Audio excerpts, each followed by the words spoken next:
ఒక మాట చెప్తాను, always understand, vision and provision will be linked by burden, and God places you in a particular place strategically. ఒక ప్రాంతానికి దేవుడిని తీసుకొని వచ్చాడంటే భారముతో దేవుడిని తీసుకొచ్చాడు. ఎందుకు తెలుసా? ఆ ప్రాంతంలో ఆ పరిచర్య నువ్వు ఆ ప్రాంతంలో ఉంటేనే చేయగలుగుతావు, కాబట్టి దేవుడిని నా ప్రాంతానికే తీసుకొస్తాడు. ఆ ప్రాంతం నుంచి నేను తీసేస్తే నువ్వు ప్రాంతంలో పరిచర్య చేయలేవు. ఉదాహరణ మీకు బైబిల్లో కొన్ని వందల ఉదాహరణలు మీకు తీసుకొని ఆశపడతాను. నెహెమ్యాను తీసుకొచ్చి సూషేను కోటలో ఆ రాజు దగ్గర పెడితేనే తన ధనానికి కావలసిన సమృద్ధి అంతా కూడా ఆ రాజు దగ్గర దాగి ఉంది. నెహెమ్యాని ఆ ప్లేస్ను తీసుకెళ్ళి యెరూషలేం పడేస్తే ఆప్షన్ ఉంది. ఎందుకంటే 100 సంవత్సరాల క్రితం రాజు ఆర్డర్ ఇచ్చాడు. ఏమనంటే ఎవరెవరు యూదులు యెరూషలేం వెళ్ళాలనుకుంటే వెళ్ళిపోండి అన్నాడు. అంటే ఈయన పోలేదట.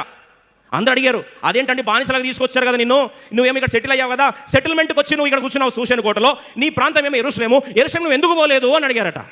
ఈయన అన్నాడు, దేవుడు నన్ను ఈ ప్రాంతంలో ఒక ఉద్దేశంతో తీసుకొచ్చాడు, ఆ ఉద్దేశం నెరవేరేదాకా నీ ప్రాంతం విడిచిపెట్టి పోను అన్నాడట. 100 సంవత్సరాల క్రితం ఆర్డర్ వస్తే ఆ ఆర్డర్ ఇంకా ఫ్రీడమ్ ఉంది. ఈయన వదిలేసి వెళ్ళిపోతే ఈయన బాధలకు ఏముండవు, ఈయనకి బంధకాల నుంచి విడుదల పొంది వెళ్ళిపోవచ్చు. అయితే నెహెమ్యా పోలేదట. ఎందుకు పోలేదు? ఆ ప్లేస్లో ఎందుకున్నాడు? జాగ్రత్త వినండి.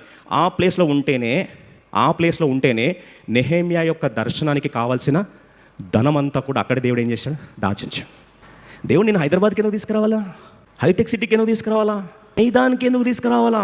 ఓ మాట అడుగుతున్నానండి, దేవుడు ఎందుకు నిన్ను పలాని ప్లేస్లో తీసుకొచ్చి పెట్టాలి?